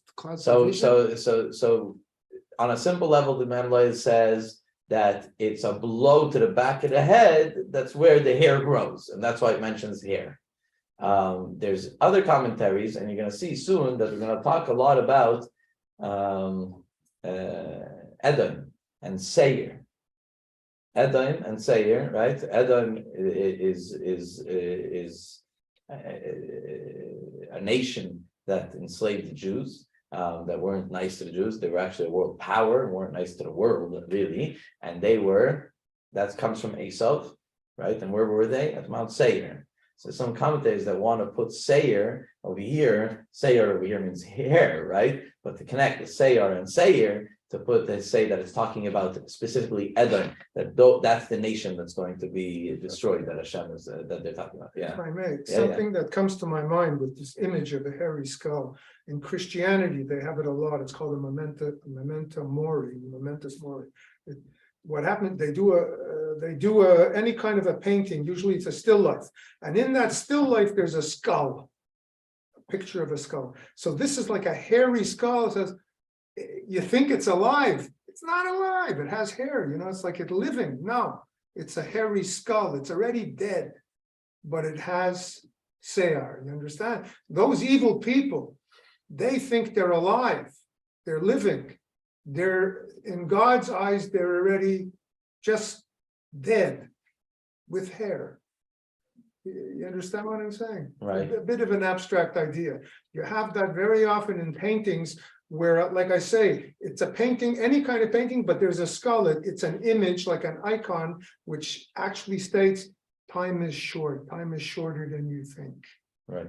You may think you're living in opulence and everything with all these riches and food and that, but no, there's a skull there on the table. Time is shorter than you. Right. Good. Just an idea. Yeah. Right, very nice. In Pasuk Chavbei, so it says that Hashem will yimchatz roish oivov, will destroy roish oivov. It says the head of the enemies. So the Sforno comes and says that when it says head, it's only the rosh, the leaders that led. It's not the nations that fought against the Jewish people. They were following their leaders. So it's really about the heads, the leaders of those nations. That's who it's referring to, and that's the way the Sforno learns the fact that it mentions Rosh. Pasuk Chav Gimel, Pasuk 23. Amar Hashem Bashan Ashiv, Ashiv Mitzvah. Hashem says that I'm gonna go back from Bashan, right? And they're gonna drown in the sea. So the Meiri says this is talking about the time of the Geulah, time of the redemption, the time of Mashiach. That Hashem tells the Jewish people that I'm going to return you from Bashan, meaning from faraway lands. Bashan is faraway lands from Israel, and the far seas. When Mashiach comes, that even us in Canada, right? Even those that are far away, Hashem is going to gather us all together in the land of Israel. So that's what Meiri says that he's referring to over here. Hashem's talking about the ingathering of the Jewish people. That's the meeting. Mamloi says that it's Hashem talking to the enemies, and he tells them that, and it's really, if I remember correctly, it's talking about the Edomites, the nation of Edom, and they tried to capture Bashan, and they're ultimately going to end up drowning like the Egyptians drowned. The end of the verse, the end of Ashiv, they're going to end up drowning in the seas, in the depths of the sea, just like the Egyptians drowned in the Red Sea, right? So that's and they won't return to their land. That's something the Mamlei says. Keep that in mind, because a lot of the continuation is also going to continue on that idea, on the Egyptians and the Latin drowning in the sea, etc. Pasuk Chavdalid, Pasuk 24. We didn't make a difference between 24 and 25. It's a continued Yeah, it's a thought. continued, definitely a continued thought. Just trying to see, my notes are a little bit messed up again. Yeah, okay, I see where I am. Yeah, so Pasuk Chadal is a direct continuation. That part of Hashem destroying the enemies. It will also, like, it would be something that the dogs will use it as fodder, etc. Like it's a little bit of the foot will wade through blood, and the tongue of the dogs will have they'll eat from the enemies. This is a continuation, a visualization of the revenge that Hashem will take on the nations, and that's what this pasuk is talking about. Pasuk 25. Now we're talking about, I think, according to most commentaries, we're going back to the Jewish people. So first of all, they saw Hashem's ways, right? The ways of Hashem, and they saw it, but Kodesh, they saw it in holiness. So there's two things. It actually mentions seeing the ways of Hashem twice, right? Malki, and Bakodesh specifically in holiness. So what does it mean? Rashi says that the Jewish people deserve these outwardly miracles because they've already witnessed this during going out of Egypt. When they witnessed going out of Egypt, when they witnessed the splitting of the sea, etc. What did they say? They said, Zakeli Vambeyu. This is my God, right? They recognize God right away at the splitting of the sea, and therefore they deserve the miracles that happened to them. That's what Rashi says. And the Alshich, a lot of the commentators say something similar over here. So the Alshich says that if you remember last week we talked about it, that we were talking some of the verses, we talked about it being connected with the giving of the Torah, Matan Torah. That's the unique miracle and the unique thing that Hashem came down on a mountain, the spirituality came down into this world, and Hashem giving us the Torah. That was in the beginning of this chapter, of chapter 68. And the Alshich continues over here and says, now we're talking about something even earlier. We're talking about the revelation of godliness that happened by the splitting of the sea. By the splitting of the sea, there was a certain revelation of godliness. And that's what we're referring to over here. And Mamlei says that he's continuing on the theme of the splitting of the sea, because the verse right before talks about the destruction of the nations, the nation that will be destroyed by being drowned in the sea, which is a reference to the Egyptians. So now he's continuing over here with the idea of the splitting of the sea, what happened to the Jewish people. Before we talked about what happened to the Egyptians, that they were drowned in the sea, right? That's two psukim earlier. And now we're talking about what happened to the Jewish people when they went through the sea, the miracle that happened to them. The Svarnu says it's not referring to then, it's talking about something in the future when Mashiach comes, that it's something that the prophets have talked a lot about. The only information that we have about what will happen when Mashiach comes is from statements, Chas v'shalom call them random, but individual statements that we have from Isaiah, from different different visions that they had of what will be when Mashiach comes. Right, that's what we know. We don't in halacha. We don't really have it. And the Rambam talks about it, but even the Rambam that he talks about it, most of it is based on prophecy. So there's prophets from previous generations that prophesied, that saw what will happen when Mashiach comes. So Svarna says, look at this pasuk, pasuk 25. They saw your ways in holiness, meaning they saw and they prophesied what's going to be when Mashiach comes, and that's what it's referring to. It's referring to what's going to be when Mashiach comes. It's not referring to the Jews coming out of Egypt. Most commentators say that. The Sfarno has his own opinion, and he says that it's talking about something in the future. Yeah, but you're right. I mean, that's why I mentioned that most of the commentators say that it's about the Jewish people leaving Egypt and seeing the splitting of the sea, seeing all God. the plagues. There was a very unique revelation. No, specifically about splitting the sea, there was a unique revelation of godliness that never happened in the world before like that, and that's what they saw. That was a unique thing. Pasuk Chavav, Pasuk 26. So now Kidmu Sharim. So first of all, there was song, right? So think about it. We're talking about the splitting of the sea. What happened right away? There was a song.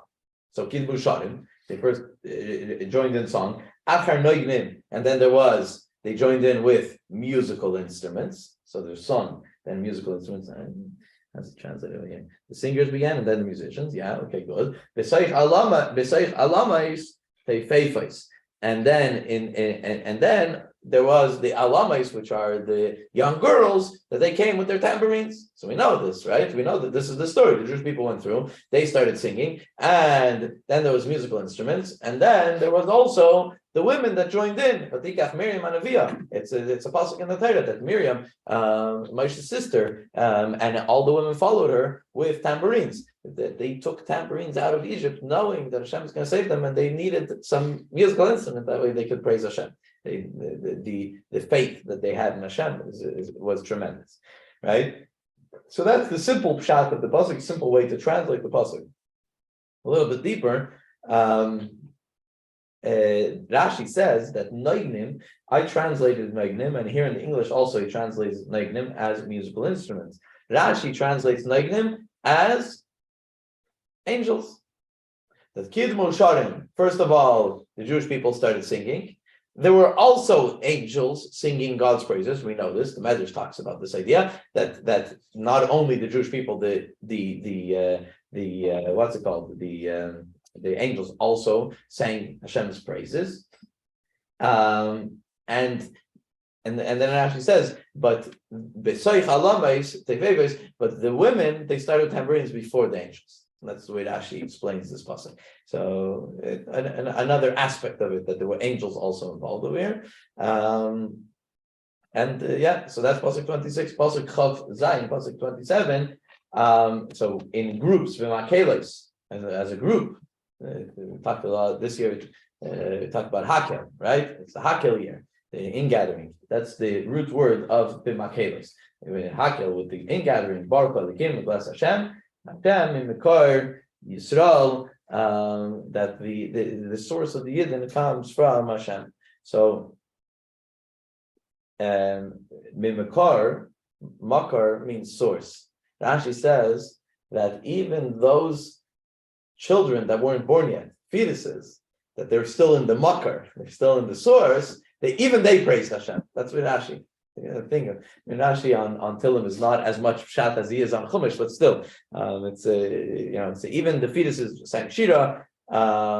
There's a Gemara, famous Gemara on this that says that when they recognize when there's an extra level of spirituality that came into the world by the splitting of the sea, the Gemara says that young children, even while they were breastfeeding, they all of a sudden bounced off to say Zekeli Vaveil. This is Hashem. They recognized that there was something special, that they recognized the extra level of spirituality, the revelation of Hashem here in this world. Pasuk Chavches, Pasuk 28. Sham ben Yamin, Tzar, Reidim, Sari Yehuda, Masam, Sari Yisrael, Sari Naphtali. So, who was the first one? We're talking about the splitting of the sea. Who's the first one that went into the sea? Caleb. No. Yeshua. No. Okay. Benjamin. Benjamin. Oh, so this pasuk tells you Binyamin. Sheva Binyamin was first. So this and it talks about in Medrash. What you were thinking about was Nachshon. Nachshon ben Aminadav. That's what you were thinking about. Who was Nachshon ben Aminadav? Nachshon ben Aminadav was the Nasi, was the leader of Shevet Yehuda. He was the leader of Shevet Yehuda. What happened was, the Medrash says that Shevet Binyamin, everybody's standing there. Who should go first? Hashem says, Vayso, right? That you should go in. Who should go first? This, that. It's an argument, this and that. So the Medrash says There's different medrashim. There's a medrash that says very differently, dafka. But we're on this pasuk. So Shevet Binyamin started walking through. Shevet Yehuda and also Zvulun and Naphtali pelted them with rocks to bring them back. Father, what are you going for? So you're the youngest. Yeah, there's the bishop is running away. He's running around. Argue all the time. Yeah. So they brought, and then Nafshan led Shevet Yehuda through. It's a medrash. It's different than the other medrashim that we've learned about them arguing and the Jewish the ones that wanted to go back, the ones that wanted to daven, right? There's the Rashi has the 5 kittais, the 5 groups that were standing there. That's a different medrash. This is a medrash, and it's based on this pasuk. Sham Binyamin, tired. The young Binyamin was there. How does it translate over here? The youngest, yeah. And then Yudah stones them together with Zvulun and Naphtali. So this is figurative. It's not literal. I wasn't there. I was there, but I wasn't. No. It sounds like it was pretty literal. No, literal. But Benjamin and Yosef and Judah, they lived so many generations before. Am I missing something? This is the tribe, not the person. Oh, this is the tribe going in. Oh, okay. The tribe. Slow to Yeah. Okay. Yeah, the tribe. Sham Binyamin is talking about the young tribe of Binyamin, okay. right? They were the smallest tribe. They were the youngest. Yeah. So that's it's interesting because and Rashi mentions that because Binyamin went in first, that's why they merited that they should have a king. They should what's it called? That Shaul comes from Binyamin. Because they jumped in first. Rashi mentions this. Now, by the way, the pelting of rocks, the way the Medrash says that Yehuda, it wasn't in a negative way. On the contrary, it was in a positive. I don't know what that means, but they say it like as a positive that Yehuda wanted Binyamin to come back because they want to go first because the leadership belongs to Yehuda, so they should be the ones to lead the Jewish people through the sea. That's what it was. It wasn't like a negative. It wasn't like how could it be a positive thing? I'm reading the translation. Maybe that's what it means, but it says Judah stoned them, pelted them with rocks. Come back. And want to get their attention. And if people are sentenced to death and they're stoned, we're not talking about that kind of stoning. Stoning.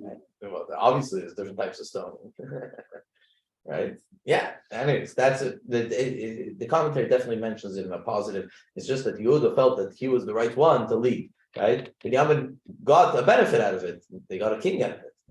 It's a pretty powerful thing.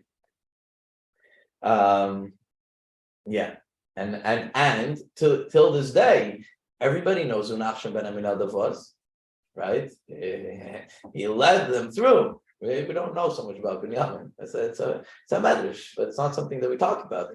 Nachshon, everybody knows, and it's something that we learn a lesson from Nachshon. Yeah, It's actually very nice. Pasuk Chavtes 29. So Tziva lekechu zecha uza lekim zupal talanu. So Hashem's glory, Hashem's strength. Hashem decreed His strength, showed His strength. So what's going on in this pasuk?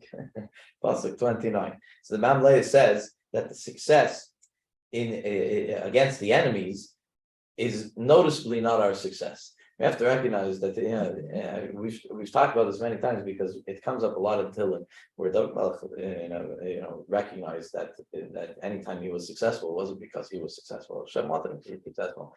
And I've mentioned this many times. The Rebbe used to scream very often whenever Israel was successful, on the 6-day war, the Yom Kippur War, etc. It would scream how everybody has to recognize and thank Hashem for the miracles, because it's not our success. Yes, we have an amazing army. Yes, all that is a blessing to Hashem, and it still doesn't make sense.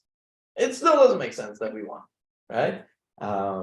So we have to recognize that everything comes from Hashem, and this is, the more you learn Tehillim, the more you come to that kind of thought process, the David HaMelech thought process, how everything comes from Hashem. You just have to thank Hashem, and what the good and the bad, even the bad is good that comes from Hashem that we just don't recognize it, we don't see the good in it yet, etc., etc. It's all themes that we have throughout Tehillim. The Alshik says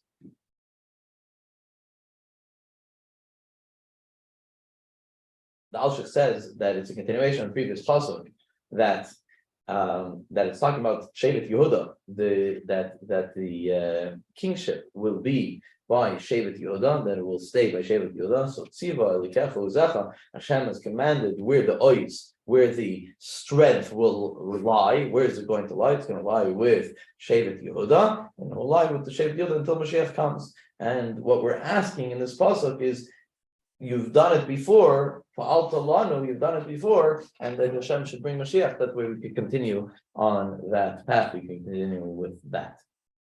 Pasuk Lamed, Pasuk 30, Mehech Lecha Yerushalayim. So there's Heichal Lecha. What's Heichal Lecha? It's obviously talking about the Heichal is the sanctuary. So we're talking about the Beis HaMikdash.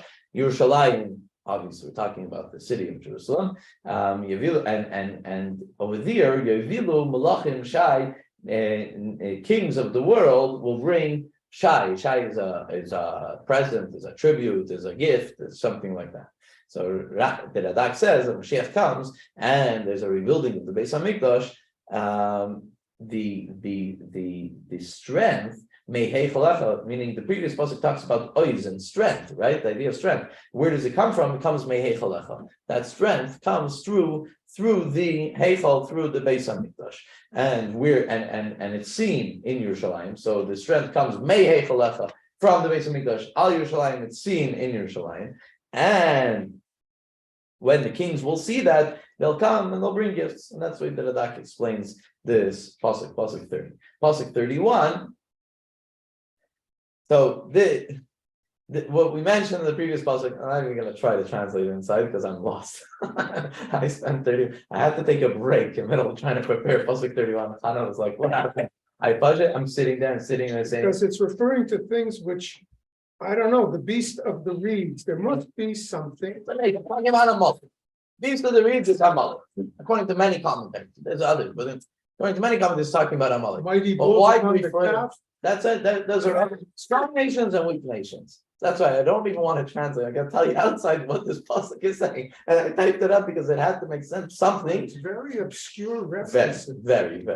Right. Doesn't sound like I was a little frustrated. David Amelech, you know. It doesn't sound like rest until. I agree. There's something about this chapter that it's funny because I was a little frustrated today, like last week. No, whatever, in a good way. David doesn't entertain himself with these kind of symbolic. Right, it's not symbols. It's straight. It tells you what it is. Yeah. So I looked a little bit ahead into the next chapter and said, "Oh, the next chapter looks like it flows." God was like, "Okay." We know that certain Tehillim were not written by. There's opinions that definitely. 10 of them were written by Moshe Rabbeinu. So, 1 or 2 were written by Avraham Avinu. even other Rishon. Yeah, so there are. We know and Kahas, children, the Bnei Kahas, we went through them. Yeah. That's according to some opinions. There are some opinions that say that David Melech wrote all of them. But definitely David Melech sang them. It doesn't sound like it came from there. But definitely David Melech sang them, played the harp and said them, like that's right. Definitely, right? So what was he thinking when he said this capital? That's what I'd like to know. Where's his commentary? Yeah. David, we said, where's his commentary? David didn't do a series of Cole's notes for each of the Tehillim. Well, wait, maybe there's maybe they'll find it in the what do they call it? The Dead Sea Scrolls. Yeah, maybe they'll find the next Dead Sea Scrolls. Right? I don't know. It's not so. He wasn't a commentary. David Melech wasn't a commentary. So I would. Or they could find like a Josephus. They could find a study, an ancient study of Tehillim. Right. From times closer to that would be. Or Mashiach will come and he'll explain this, and we'll be like, But it's not so far-fetched. No, so actually here there's a flow because it's talking about a certain historical thing. So there's a certain flow. So Pasuk 31, Pasuk Chapalef. So the previous pasuk talks about the Mashiach comes, right? The Mashiach comes, there'll be a certain strength that comes through Yerushalayim, comes through the Beis HaMikdash, comes through Yerushalayim. So it's going to happen when Hashem pushes away Amalek, and that's the first thing. That's the Gar Chayes Kana, the beast of the reeds. That's Amalek, and then it's talking about Edom. According to some commentaries, that was a strong nation, and then it talks about strong nations versus weak nations. All the different nations, the anti-Semitic nations, all the ones that start up with the Jewish people, whether they were strong, whether they were weak. And ultimately, if you look at the end of the pasuk, that they're going to come, they're going to come with money. They're going to come and try to bribe, so to speak. That's and when they see Hashem that's scattering the nations, they're going to come and they're going to ask to make peace with the Jewish people. So that's, by the way, think about it in a form of Mashiach in today's world. Today, nations want to make peace with the Jewish people, with the land of Israel, with Jewish people. It's a fascinating thing. Are there any, That 10 years ago we would have thought was a dream that could never happen. are there any circumstances when Mashiach won't come? No, just that it Like won't he's come. supposed, well, he's supposed to come by the year 6,000, right? Yeah, but what do I know? Well, But yes. why do we believe that or we don't believe? No, I mean, what do you mean? No, And in what the- we believe is that he's coming now. It's It one could be of in the any principles of Jewish generation, faith. right. No, it's coming now. Not in any generation. Animam, the Rambam, it's one of the Animam. It's not in Meiser, it's in yours there. Tonight. Now.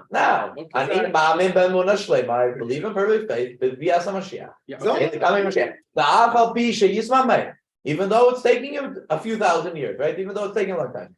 Im Kolzeh, nonetheless, with all this, I wait for him, B'chol Yoim, every day that she of it. So that the Rambam says it's on the same level as belief in God. Okay. It's one of the 13 beliefs that you have to believe, and it's in that. So he didn't come today yet, right? Yet, Okay, exactly. but why not? Because we didn't marry it yet. According to some Okay. people, he's already on his way. It's just a long way, that's all. Well, he was on his way for 2,000 years. He's on his way. He's on the Of donkey. course, it's on his way. He's been on his way. On the donkey. The slow So here, he names the wild beast of the reed. So you told me already. That- Most guys, if you come to say Amalek, yeah. Then mighty bulls, that's Edom. Edom. Now he mentions, then he says nobles will come from Egypt. Oh, that's next pasuk. Next I pasuk. know, and Cush, he's got 4 different peoples, very strong peoples. Right. Cush is like Assyria. I think. Yeah. Kush was but far. Yeah. So yeah, let's go to pasuk 32. Lama base. Yeah. So So there's going to be nobles from Egypt, and Cush also they're also going to come running to God. Right, so from Egypt they're coming running to God. From Cush they're coming to run to God. So the Mitzudas explains that since the Egyptians suffered at the hands of Edom, so previous pasuk talks about the destruction of Edom. Edom started up with they were the superpower. They started with the Egyptians. After the Jewish people left Egypt, they became a regular nation. They were a superpower before, but after that. And Edom started up with Mitzrayim, with Egypt. So they suffered at the hands of Edom. So they're going to come and so that's Yasoya Chashmanim in Mitzrayim. That's what the Mitzudas explains. They're going to come and thank the Jewish people, come thank Hashem, come to the base of Mikdash with gifts and send their nobles to deliver gifts for destroying Edom. Okay, the Radak says that it's about the Chashmanim. It's not necessarily Mitzrayim or Cush. It's about the Chashmanim. The Chashmanim are the nobles. It's going to be nobles from all different types of places, like Egypt, like Cush. They're going to send their nobles. They're going to send their dignitaries to bring gifts. So he puts the focus on the Chashmanim, not necessarily where they're coming from. I mean, Mitzrayim and Cush are important places, but it's going to be from all places, like Mitzrayim and Cush, that they're going to send their nobles to what? To bring gifts. To bring gifts to the Beis Hamikdash to connect to Hashem in that kind of way. There's an interesting Gemara. I get very excited when there's a Gemara connected to a pasuk, even though it's not a pshat or whatever, but it's always Geshmak. Because when we learn Gemara and we come to such pasuk, we're lost. But when you're in the pasuk and you hear the Gemara, it's so much more Geshmak. So the Gemara in Gemara Pesachim, the end of Gemara Pesachim, says a story that's going to happen. When Mashiach will come, the Gemara says, the Egyptians are going to come and they're going to want to give gifts. They're going to want to give gifts. And this is Yasol Cheshmanim, Mitzrayim. They're going to want to come from Egypt and they want to give gifts. And Mashiach might hesitate and say, I don't want to take gifts from the Egyptians. Remember what they did to us. And Hashem is going to tell Mashiach, no, you have to accept them. They held you in their land. They were not they hosted you. Yeah, I was going to say hospitable, but they weren't. They hosted you in the land. You should accept the gift from them. A story in the Gemara in Gemara Pesachim, and that's Yesoi Chashmanim. So once Mashiach will say, okay, we'll accept the gift, they're going to send nobles to deliver gifts, and that's the way the Gemara talks about this pasuk. Pasuk Lamed Gimel, pasuk 33. The nations, when once Edom falls, all the nations will sing. All the nations of the world will praise Hashem, and not only Shiru, Zamru, Hashem, Selah, they will sing to Hashem Selah, which one of the translations of Selah, it's sometimes hard to find a good translation of Selah. It's usually Selah, the way I learn it, is usually point final, but over here, Selah forever. They're going, once Mashiach comes, Hashem's revelation here in this world will be forever. People recognize Hashem, and therefore they'll praise Hashem, not just then, but forever.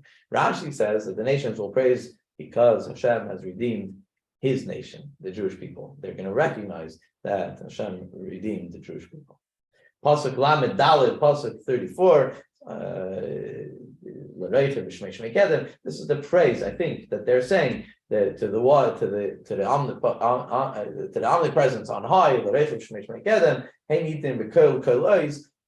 that he gives in his voice. But it's interesting because he ends off a voice of ois, a voice of strength. What's the voice of strength? So the Meiri says that the voice of strength, or the voice of might, is talking towards when Mashiach comes, towards the nations that won't do tshuva. So that might be a voice of ois, a voice of strength. Pasuk Lamed Hey, Pasuk 35. That the ois, and this is a repeat of something that we already said today, but to mention it again, Snu ois. Who's the ois? Where does the ois belong to? Where does the strength come from? Make sure that you associate it with the right address. The strength is not the person. The strength is not the successful army. The Tnu ois Elokim. Recognize that the strength comes from Hashem. And Ayisol Gavasai, and that for Hashem, that Hashem put his majesty over the Jewish people. That's why they were successful. Why did they win the 6-day war? Why did they win the Yom Kippur War? Why did the miracles happen? Because Ayisol Gavasai, because Hashem decided to put his glory onto the Jewish people. Right? There's no other explanation, no other way to explain it. And something that we have to recognize, even in our day-to-day lives, that we should think about it. That when we're successful, that's a very. Maybe I should pause the recording. It's one of the issues that in Chabad we have with Hatikva, because Hatikva, one of the sentences in Hatikva is. That brings out like concept. I'm trying to remember the words. That it was that it was because of my success. It's our success and praise. When they were planning on making a national anthem, they had a thought to use a Perek Tehillim. And in the end, they went with this song. Now, Perek Tehillim would have been a lot more powerful, right? But it's one of the things that we have to recognize and think about, that when we're successful, it's because Hashem helped us to be successful. It's because Hashem is giving us the strength to be successful. Where does the ois belong? What's the proper address for that strength? It comes from Hashem. It comes from Elohim. The Americans and the Canadians both put Hashem into their national anthem. We could have done the same. Of all people, we should have been the ones. Yeah. Well, one day we'll have a proper thanking of Hashem. But the truth is, today everybody recognizes. I think that for the most part, people recognize the miracles that happen and how Hashem is involved in everything that goes on in Eretz Yisrael, because it really doesn't make sense. Try to explain it. The Kiddush on Shabbos, he was talking about it. Some sort of, I don't know if it was on Netflix or something. He was watching something where they analyze all the different things, and they have these generals, and they're analyzing and how literally it doesn't make sense how they want this war, how they want this battle. It didn't make any sense. None of it makes any sense. Hashem takes care of his Jewish people. Yeah, he should take the final care and should bring Mashiach. That way we don't have to even talk about it, even think about it. It should be world peace, etc., etc. Pasuk 36, the final pasuk.